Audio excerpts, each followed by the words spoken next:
សូមជម្រាបសួរលោកតាលោកយាយអ៊ំពូមីងបងប្អូនជាពិសេសកូនកកុមារដែលជាអ្នកតាមដានเพจគេដំណើរចានៅថ្ងៃនេះយើងជួបគ្នាម្ដងទៀតតាមរយៈការអានរឿងពីសៀវភៅដំណឹងល្អ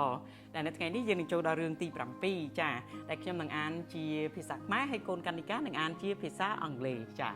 អញ្ចឹងបើឃើញទាំងអស់គ្នាហើយចារឿងទី7របស់យើងគឺនិយាយអំពីកំណើតព្រះយេស៊ូវចាអញ្ចឹងសូមអានជាមួយគ្នារឿងទី7កំណើតព្រះយេស៊ូវព្រះបានសន្យានឹងអាដាមថាទ្រង់នឹងបញ្ជូនព្រះអង្គសង្គ្រោះមួយអង្គមកកាន់ពិភពលោកនេះដើម្បីលួសបាបទាំងអស់របស់យើងដល់ពេលកំណត់ទ្រង់បានចាត់ព្រះរាជបុត្រាទ្រង់មកកាន់ផែនដី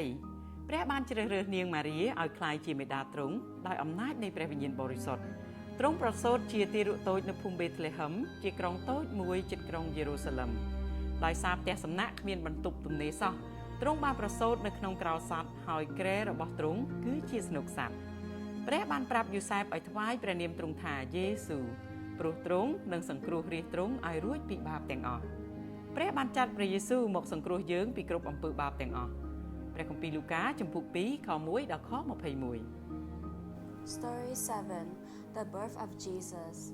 God had promised Adam that he would send a savior into the world and take all away our sins. At the right time, God sent his son to earth. God chose Mary to be his mother by the power of the Holy Spirit. He was born as a baby in Bethlehem, a small town near Jerusalem. Because there was no room in the guest house, he was born in a cowshed,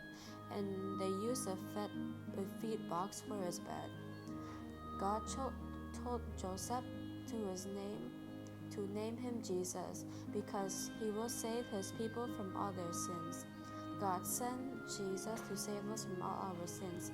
Luke chapter 2 verse 1 to 21. ចាសូមអរគុណដែលបានអានជាមួយយើងខ្ញុំនៅរឿងទី7ថ្ងៃនេះយើងនឹងជួបគ្នានៅរឿងបន្តទៀតគឺរឿងទី8ចាសូមអរគុណសូមជម្រាបលា